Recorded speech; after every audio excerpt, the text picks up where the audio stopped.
This was many, many years ago in the 1960s. And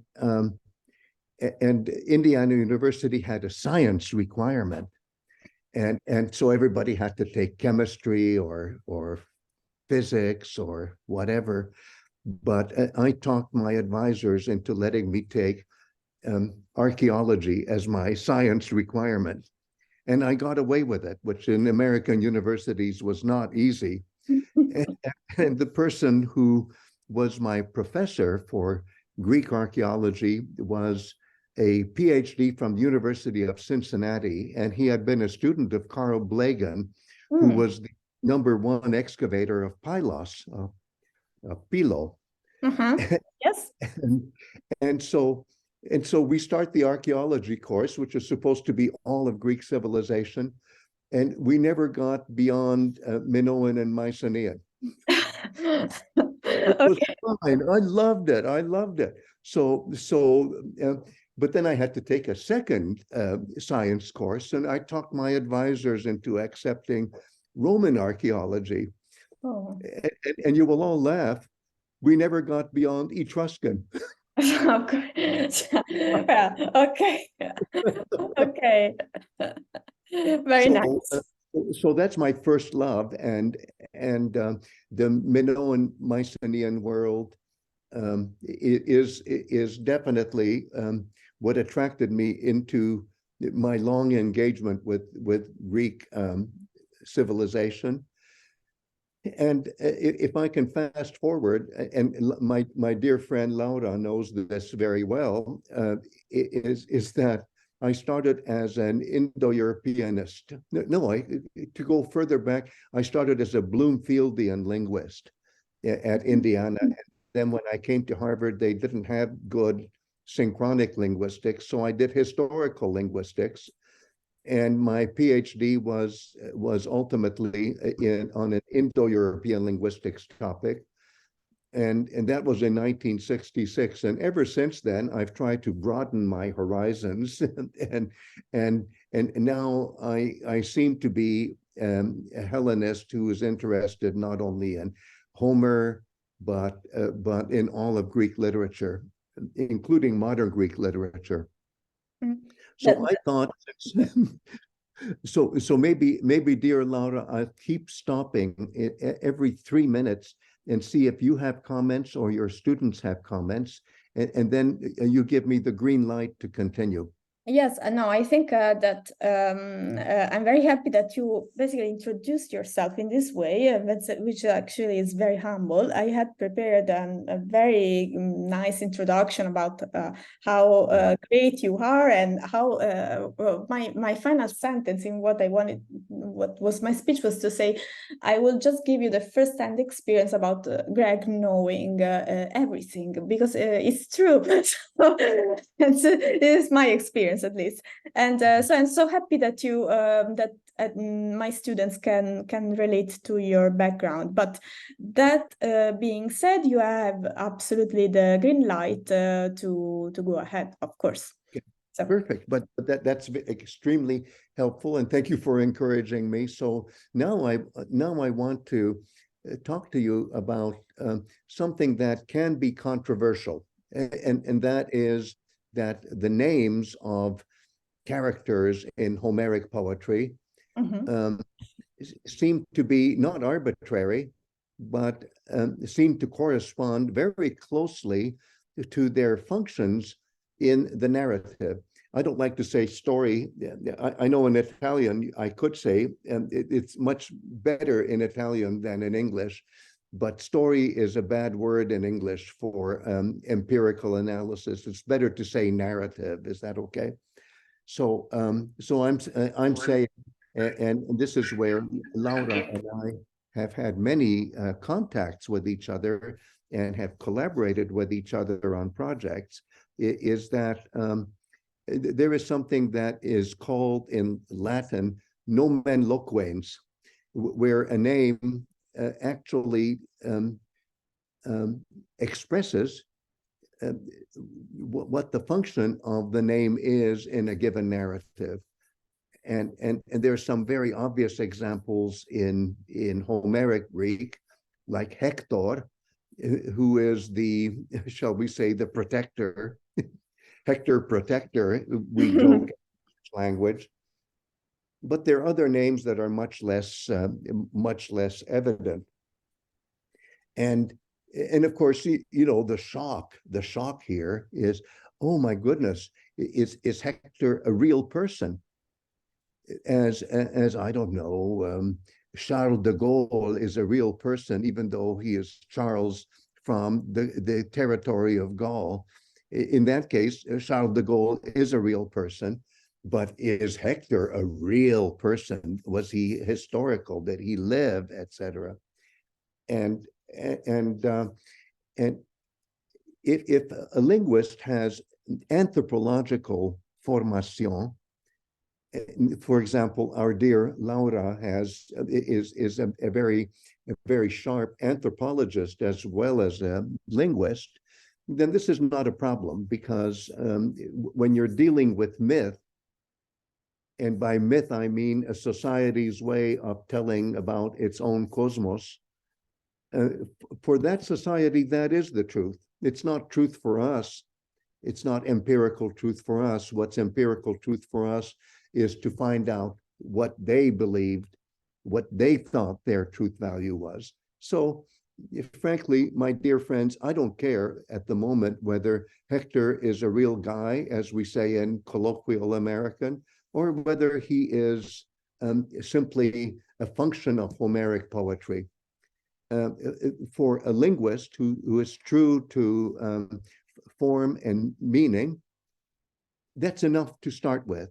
But I hope that you don't think that I'm a heretic in saying I don't believe in Hector, I don't believe in Homer, because these names are simply the way the society that venerated narratives about them or by them, it's a way for this society to understand its own truth values. And it's pre-scientific in the sense that myth is, it's not false from our point of view, because it's true in the sense that it was true for the society that created and sustained the narrative. And I'm so glad we're recording this, because I think I'm doing a pretty good job of trying to say, I was so nervous how I can say this very quickly. No, So, it's perfect. Thank you. I'm also very grateful that you're explaining this, because this is a point about speaking names in which there is much misunderstanding and it's also linked to a question which, as you know, it's very dear to me, which is does etymology matter?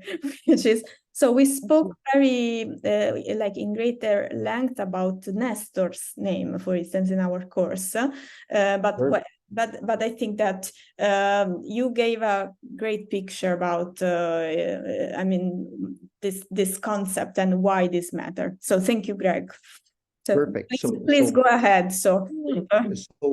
And I like our modus operandi here, where I'll keep stopping every 3 minutes or so, get a green light from Laura, and then continue. But sometimes there will be a yellow light or a red light, and Laura is a trusted colleague, and many times we agree, sometimes we disagree, and that's the beauty of our discipline, is that there can be civil debate about everything. So I am not here to present to you God's truth. I'm simply here to give you some ideas about my approach to a very traditional form of self-expression by a very traditional society, but not at any one time and place, but through time. And so I love the word diachronic. Oh, a participant has enabled translation. Of course you can save it. I love translations. So that's fine. I just okayed it on my screen. So I had mentioned to Laura that a book of mine that I published, which I shared with your group in advance, called Homer the Pre-Classic has maybe the most efficient description by me of how we can understand the name of Homeros as we see both from the external evidence of what are sometimes called the lives of Homer, the vitae, as it were, and sometimes even from internal evidence, for example, what the speaker of the Homeric hymn to Apollo says about himself. And the Homeric hymn of Apollo, or to Apollo, excuse me, the Homeric hymn to Apollo is something that a very scientific mind like Thucydides would accept as the real Homer. And the way Thucydides talks about Homer, he clearly understands Homer to be the author, may I put it that way, the author of the Iliad and Odyssey. It's just very clear. So there's this book, Homer the Pre-Classic, where I'm interested in how Homeric poetry was received. In American English, we talk a lot about reception theory, but usually it's, why don't we do a modern reading of Homer? That's not what I'm interested in here. I'm interested in how people, historical people in the 6th century received Homer. What was Homer to them? And I'm saying 6th century because that's pre-classic. I could also do another routine where it's Homer the Classic, not Homer the Pre-Classic. And as my dear friend Laura knows, I have twin books, one of them called Homer the Pre-Classic, one Homer the Classic. But I'm not interested today, as I talk with your wonderful group, about Homer the Classic, which is 5th century, 4th century, 3rd century, and on in time. I'm interested in the 6th century. And so what I thought, since you have already kind of looked at chapter 3 and then chapter 5, and then if you were not exhausted, you might have looked at chapter 4 as well. I thought the best way for me to review what I say there, and this is not a lecture, it's really a dialogue with you, where my interlocutor, my dialogic partner, Laura, is channeling the discussion. You like the word channel, dear Laura? I love it. Yeah, I love it. I love it. Yes. And I thought, dear Laura, instead of having students share with me now, since you already all have it, an EPUB version of Homer the Pre-Classic, I would show you my own TypeScript instead, and that's what I'm sharing with you on the screen here.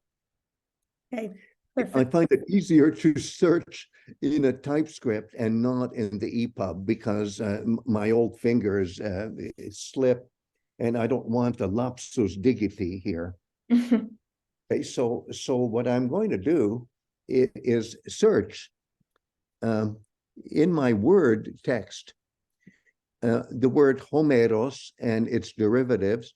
And the easiest way to do it is, if you see my cursor, I just do the last part, eros, and I'm just going to go down in my Word version and just review in my mind what I have to say about this name Homeros, the name of Homer, which is what our dear Laura asked me to talk about. So does that sound like a plan? Yes, that's okay. So I gave you, so in Italian we say dare carta bianca, so it means you're free to do whatever you want. So which is very kind, and in general, when Laura and I work together, and we work together many times on Zoom, so for us Zoom is a musical instrument, it's like a clarinet. I thought that Laura too would enjoy my doing an improvisation of interesting things about this name Homeros. And I'm watching the time because I now have 38 minutes left. Yes. So it's composition in performance. There you go, composition and performance. Okay. And as our dear Laura knows, my number one mentor, I'm using mentor, when I was a junior faculty, and when I was a graduate student at Harvard, was Albert B. Lord. I'm old enough to have been a young friend of his, because he was very intergenerational, as I hope to be intergenerational to you all. I think of Laura as my granddaughter, so you students are my great-grandchildren.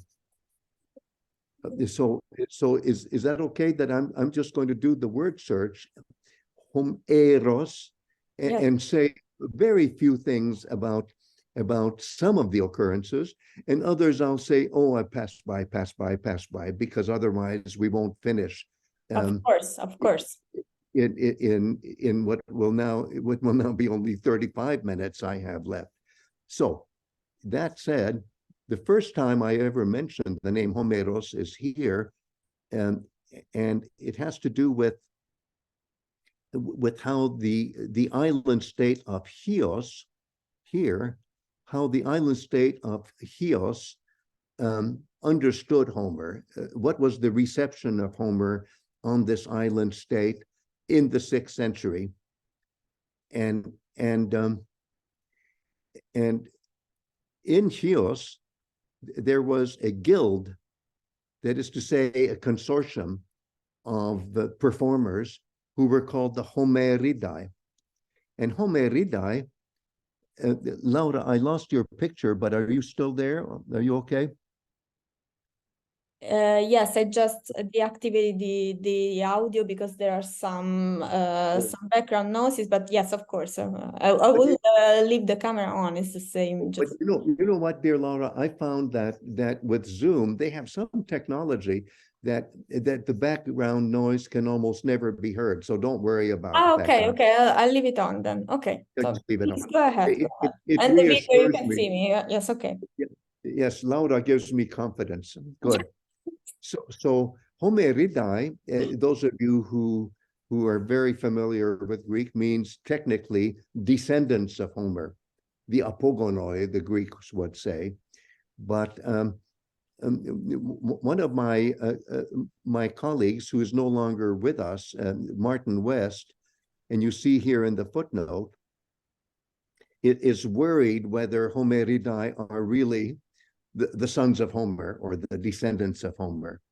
So I just make this a placeholder, my dear friends, and I'm ready to continue with my survey of attestations. So I go back to the search, and this is Greg's favorite word, as my dear friend Laura knows, notional.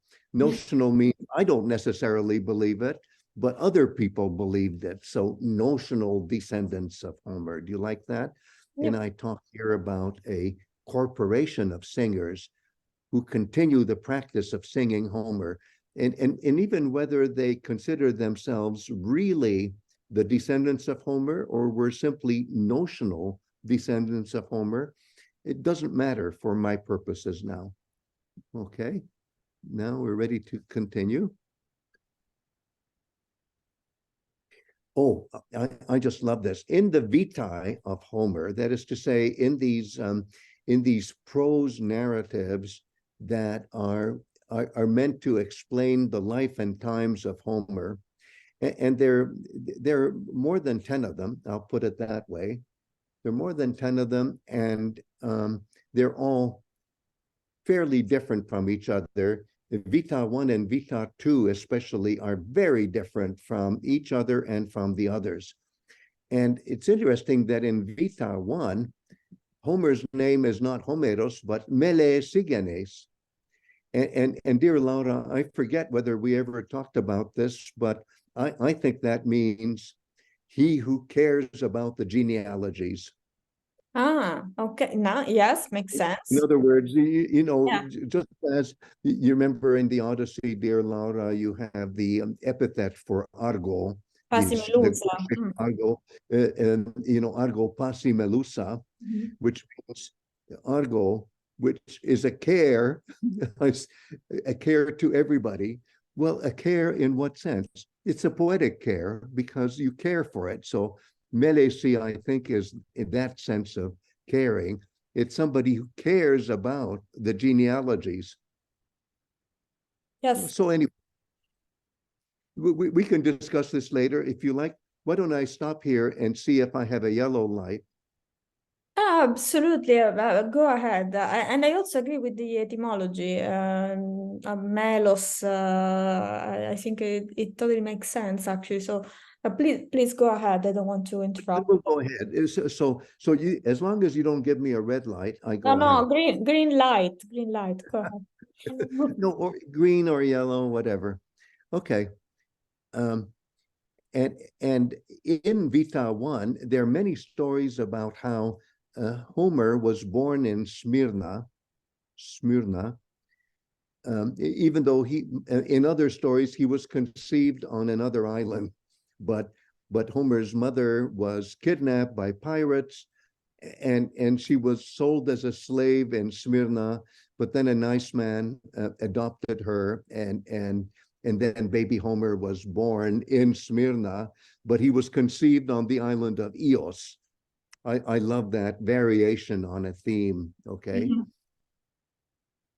And then there's this wonderful association, I say, of Homeros with the city state of Cumae, and Cumae was an Aeolian city, not an Ionian city. So this gets us into some very interesting problems where the genealogy of Homer, you like the fact that I said genealogy, the genealogy of Homer depends on Aeolic versus Ionic phases of transmission. Because you remember I said earlier, my approach to Homeric poetry and Homeric diction is diachronic as well as synchronic. And here I follow the dynamic lead of our friend Laura, who is a pioneer in combining diachronic and synchronic approaches. And Laura, I hope you like the fact that I used a word that Parry used in English for formulaic language, which is diction. Yeah. Diction, Yeah. diction is a very Parry Lord word. If you don't want to say formulaic system, you can just say Homeric diction. Fiction. Mhm. Diction. And so what I'm saying is, and Laura is an expert in this, that Homeric poetry evolved from an earlier Aeolic phase, an Aeolian phase, into a later Ionic or Ionian phase. And I'll leave it at that.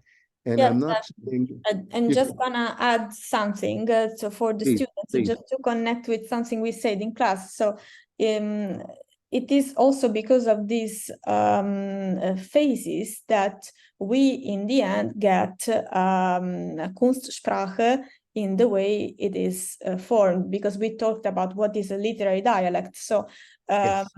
so this is just to connect to what they know. So, but please go ahead. It's perfect. But I'm so glad we paused for a minute, because I should also say that even if I believe that there is an earlier Aeolic phase or Aeolian phase and a later Ionic or Ionian phase of Homeric poetry, it doesn't mean that, let's say, in the later Ionian phase, there is still interconnections, even historical interconnectivity of Aeolians and Ionians. So I say this because Parry and early Greg used to talk about layers the evolution of Homeric poetry. And layers, I'm sorry, is too geological. It implies that there's not necessarily any connection between an upper layer and a lower layer. Whereas if I say phase, a phase can leave room for the possibility that that there's interactivity. And I personally think now that in parts of Asia Minor, both Aeolian and Ionian parts of Asia Minor, there was some level of interconnectivity in Homeric diction between earlier phases and later phases. So that's why we don't want to say layers necessarily, because layers implies sometimes impenetrability, as for example, I don't know, clay is not very penetrated. Don't get me started because I'm ignorant about geology. So in fact, maybe clay was not a good example. Okay. Don't worry, don't worry. We actually said that there are strata, but I specified that this is not. I always say it's more like an amalgamate and more like a communication. Brilliant. I love amalgamate. I like that. I like the metaphor much better. Because the strata, it's very popular in Italy, but you're right. So if we say that, we always say, yeah, but actually not strata, but layers, but not layers, you know. So it's true. So and we do. So Palmisciano in his course does it too. It's always problematic with the words, but yeah. So just to say we are aligned. So please go ahead. Perfect. And while we're on this subject, could I say, since we're talking a lot about metaphors, is what kind of metaphors do we use for the evolution, to describe the evolution of Homeric poetry? I should mention one of my favorite films, although it has many imperfections, is Il Postino, where the fictionalized figure of Neruda is asked by the postman, well, what is a metaphor? And the Neruda figure says, metaphore, metaphore.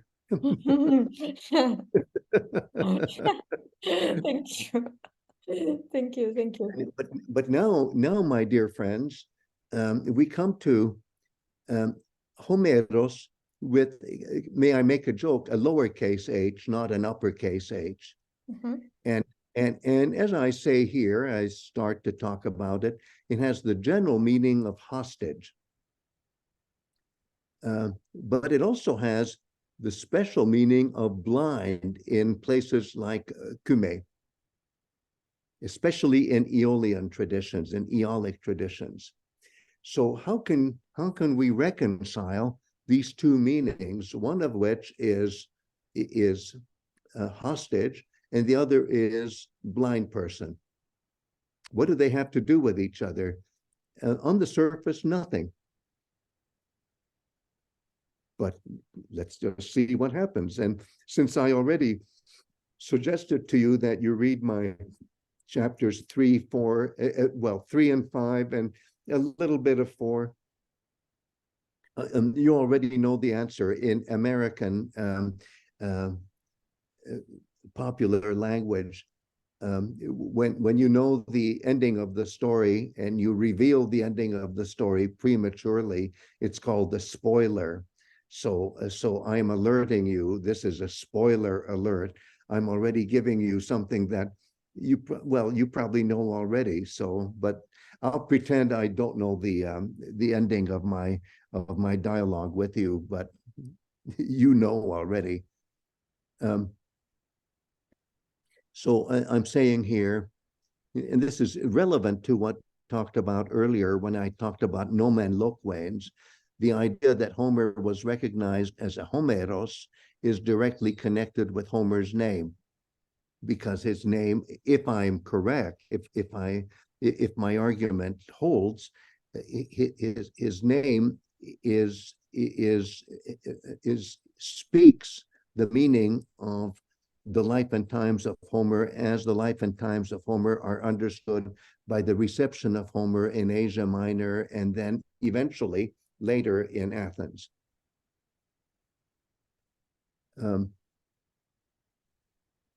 Okay, let's just go back to my search. Dear Laura, why search on? Would you like to comment? No, actually, I just gonna tell you. So I used to say to my students that we have synchronic and diachronic meanings of Homeros, and that basically. We did a test a couple of weeks ago in which which one is the true meaning of the word. There was they are all true meanings. And that's the sense of the dynamic of the nomen loquens, that we have synchronic meanings, so like the ones you're showing, and then there is a diachronic dimension of the name as well. So it's very interesting that you are discussing this. And we're going to get we're going to reach in a minute just a little bit of morphology, and you all know what morphology is, where you study. Oh. Sorry, you are freezed. I hope. Okay. Oh, there she is. Good. Perfect. Perfect. Yes. Sorry. And no problem. You know what, dear Laura, we didn't. Now you have to turn on the recording again. It did it automatically. Oh, it's automatically. Yes, it's automatically on. So go ahead. Perfect. Sorry for the interruption. No problem. And we were very cool while you were gone, because one of your students, I couldn't tell what his name was. He said, we're going to wait for Laura. Okay, great. Thank you. But please go ahead. It was me. Thank you. Grazie, Francesco. Yes, please go ahead. I don't want to interrupt you because you don't have we don't have much time, and I don't want to but don't worry, just go ahead with your lecture. So we were talking about synchronic and diachronic meanings and how Homeros means hostage and blind. And so I think now is the time to say that what I thought was very interesting is that in the life of Homer traditions, we find an interesting story where the Lydians are besieging the city of Smyrna, and in the context of the siege of Smyrna, hostages have to be exchanged, and Homer, who is a young person and naive, volunteers to be a hostage, and then I found out that if you look at Hittite records, for example, and just records of ancient Anatolian civilizations, it turns out that a common practice for Anatolians was, if there is a default in exchange of hostages, then the hostage that you are having as a prisoner is blinded because the other side has defaulted. So as I understand it, Homeros, because he's a hostage on behalf of his fellow Greek-speaking people, as opposed to non-Greek speaking people who have taken him hostage, is forfeiting his own sight, his own vision, out of, may I put it this way, solidarity. I'll say it this way: solidarity with his fellow Greeks. And when I say solidarity, I'm deliberately talking about homo and ararisco, which is together and bind, because the idea of a hostage is to express solidarity with your own people. And then if that doesn't extend to your enemy who have taken you hostage, then they punish you with blindness. So this way, my dear friends, and now we have only 15 minutes left. What I'm saying in Homer the Pre-Classic, this book, is that you can actually reconcile the meaning of hostage in the sense of somebody who binds people together, homo and ararisco, and the idea of blindness, because in the life of Homer traditions, Homer can, in one of the versions of the life of Homer, can actually be blinded because he is a faithful hostage. Can I put it that way? A faithful hostage, and you say faithful to whom? You can say to his own people, however you define that.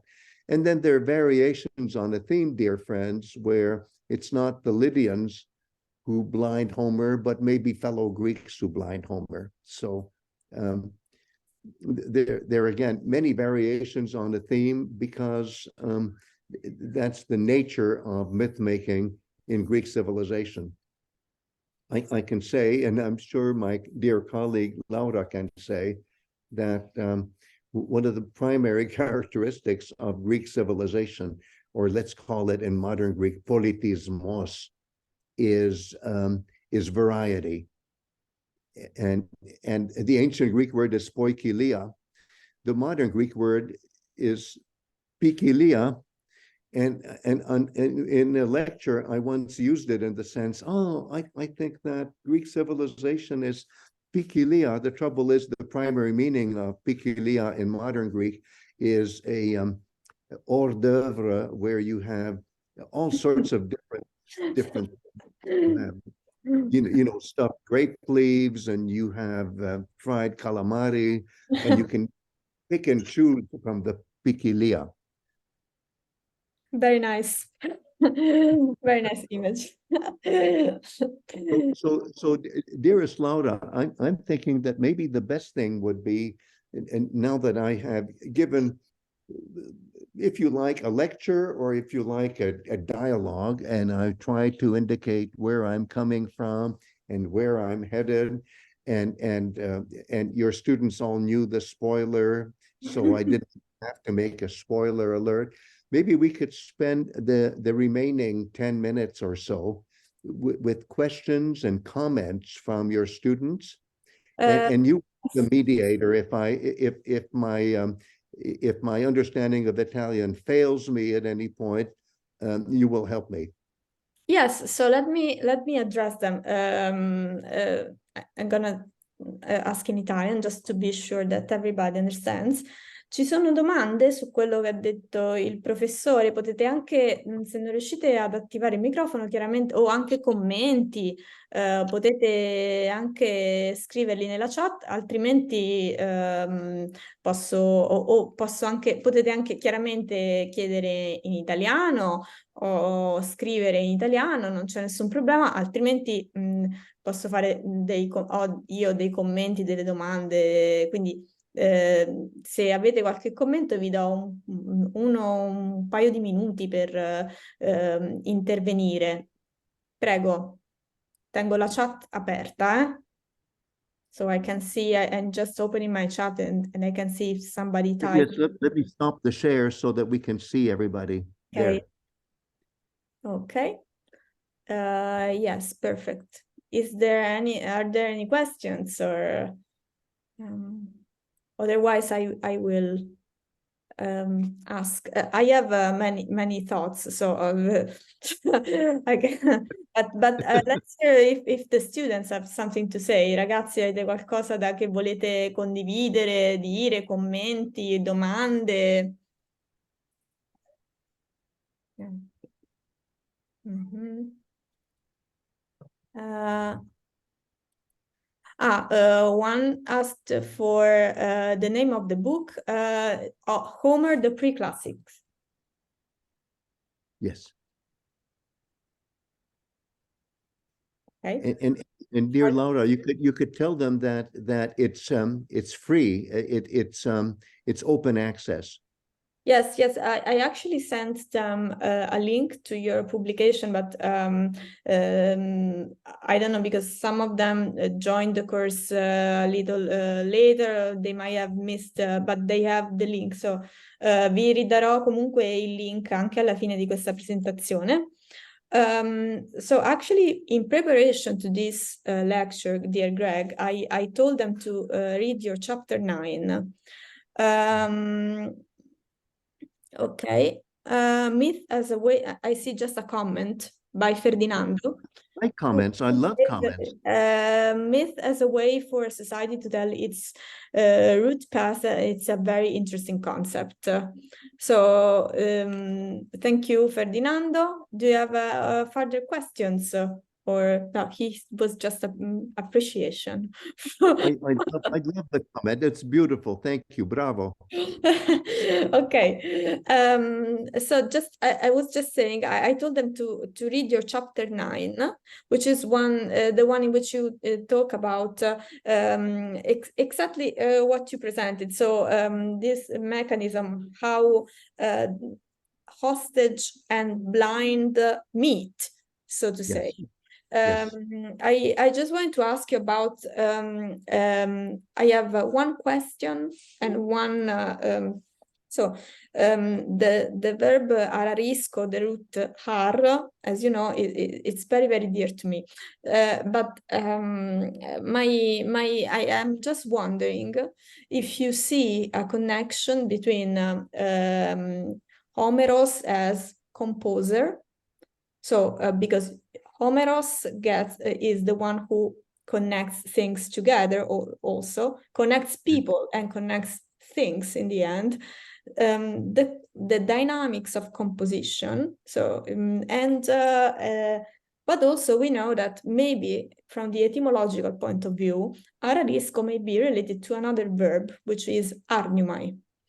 Yes. So it's a proposal that has been put forth. I agree with this. But, so arnumai for my students means, maybe some of them are not super familiar with the verb, may mean to struggle for something, struggle to get something. So arnumenos, noston. So it's what this sense does. Yes. No? For but it's also to size. Yes. And I was Yes. wondering, wouldn't this root fit very well with Homeros hostage? What do you think? It would, yes, it would fit beautifully. And I want to leave room for arnumai as well as ararisco. The only reason I don't want to let go of ararisco completely is the following: is now I turn to Hesiod and how the verb ararisco can describe how the muses put together their song. And the metaphor for putting together the song seems to be this, and you see this, of course, also in the Rig Veda, which is, may I say it as a sentence: I put together my song just as a master carpenter, a takshan in Vedic or a tekton in Greek, puts together a chariot wheel. In which case, there is one attestation of kuklos. All right, it's the plural, kukla, where it means chariot wheels.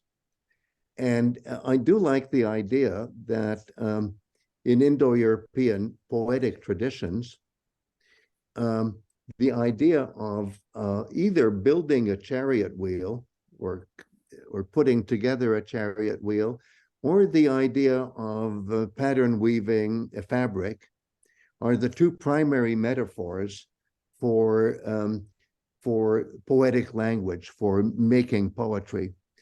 That said, I don't think that what I just said rules out the possibility that there is an involvement of of the root ar of arnumai, in the sense, and I do love that sense of struggle to achieve a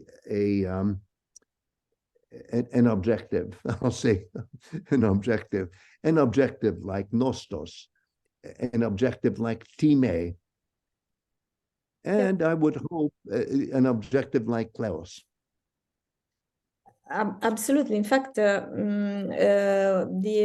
think you are. I also love the explanation Ararisco, the system actually that so beautifully is created by the words, putting together and kuklos and homeros connected with the making of a kuklos. And the poetic metaphor. One thing I was always thinking about is some people believe that this is the same root because so that like etymological dictionaries keep it separate sometimes, but it could be the same root because there are some languages, for instance, Garcia Ramon said this a lot. So to adjust something to oneself means to size. And so it could fit, could explain somehow everything, you know.